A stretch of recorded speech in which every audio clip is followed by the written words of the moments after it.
Christina now stood out from the crowd, and even in a privileged place like Wexford, fame had its price.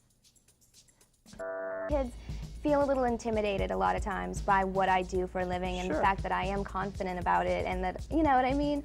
So it can be a little intimidating, and I mean, even to guys.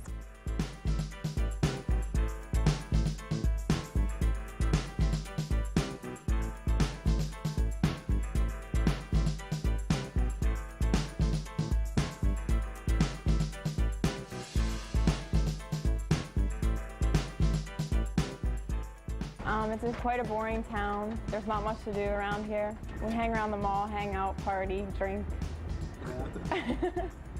Growing up in the North Hills, for most of the kids, I think, are rather privileged. The North Allegheny School District is a rather upper middle class, even to wealthy district. There's a lot of opportunity for the kids. Most of them, I would think, have a car. You know, there's a lot of action going on around here. Yeah, she said that she went to North Allegheny's homecoming, that we were like snobby, and she didn't even. North Allegheny was snobby. Yeah, she said we were snobby.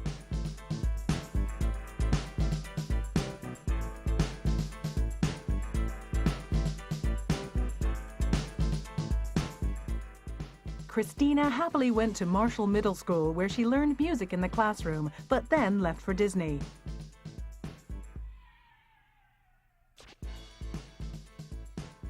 On her return, and despite being chosen as a cheerleader for North Allegheny High, she never properly started schooling there. At school, she wasn't really popular because most of the girls were really jealous of her. I always liked her, and she had a couple of really close friends, but most of the girls just were really jealous of her, you know, because, I mean, she was already famous in high school. She was in the M.I.A. club, so most of the girls were just kind of like, you know, just really jealous, petty girls. But all the guys liked her, of course, because she was beautiful. So. Yes, I was at the same school as Christina Aguilera.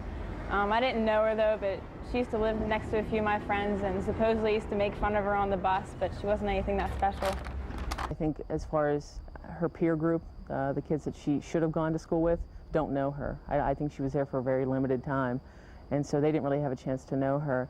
But as far as having somebody that Wexford or Bradford Woods, you know, can call their own, I think it does. It creates, I think there's an excitement that's been kind of created. I mean, even sometimes the teachers and the parents were a little hard. Oh, she's not out, you know, being sick with the flu. She's out singing somewhere. You know what I mean? And it just got really ridiculous. And, you know, I mean, it was hard, so. Christina was always beautiful. She was really tiny, really skinny, really long curly hair. Always looked good. What else? She always had cute clothes on. As cheerleaders, she just really tried out, and then she made the squad. And then whenever she made the squad, she had to quit the squad because of her musical career. Because she tried out for the 9th grade squad, and I was in the 10th grade squad, and then she dropped out of school before she started cheerleading. So she was really just made the squad, and then she had to leave to record her CD.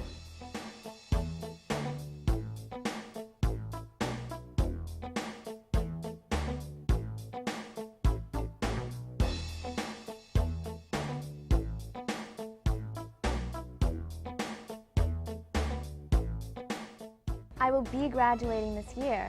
I get my education through tutoring and bringing my work on the road with me, so, which has worked. I mean, being in school isn't gonna like make you learn anymore. You just have to want to learn. And She didn't even go to North Allegheny's homecoming. She went to Gateways, and that's like a nearby school. I do have to have friends that do the same thing that I do. Or, you know, I do have friends that are still here. I weeded them out, and I was like, okay, these are the good ones, and these are the bad ones. I don't keep in touch with the ones that weren't cool anymore. She seems very driven, very motivated, very career-oriented, but she seems a little, at times, she seems a little wistful, a little bit as though she, you know, maybe misses just being an 18-year-old girl, you know, because she's kind of had to put that on hold.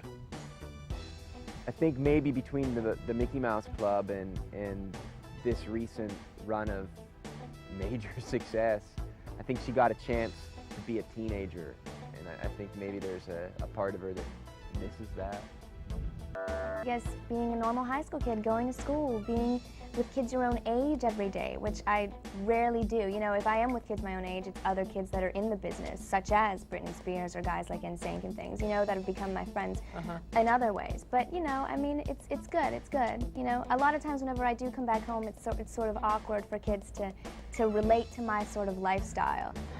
I don't think Christina's missing out on much. I would much rather be in her position than being a teenager because she's having a great life right now. The only thing, I mean, just hang out with her friends. I'd probably miss out hanging out with her friends, and I'm sure she does too because she's never at home. So I know I'm pretty good friends with her best friend at home, and she never gets to talk to her. I mean, she talks to her on the phone, but I think she'd probably just misses out hanging out with her friends and maybe having a boyfriend or going to prom, stuff like that.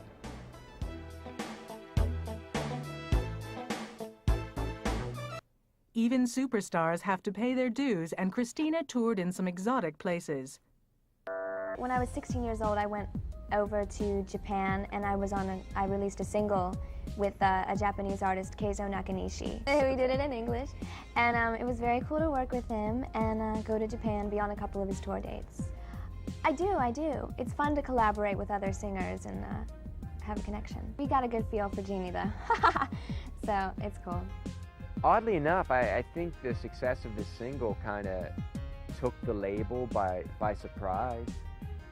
I don't think they were ready for it. So that may be why, like, you know, like Britney Spears or earlier like Debbie Gibson or Tiffany, you know, these teen stars, they do the mall apprenticeships. You know, they go out and they, you know, they really work to put their name out. And get a lot of stage time in somewhat odd situations like, you know, like at a shopping mall.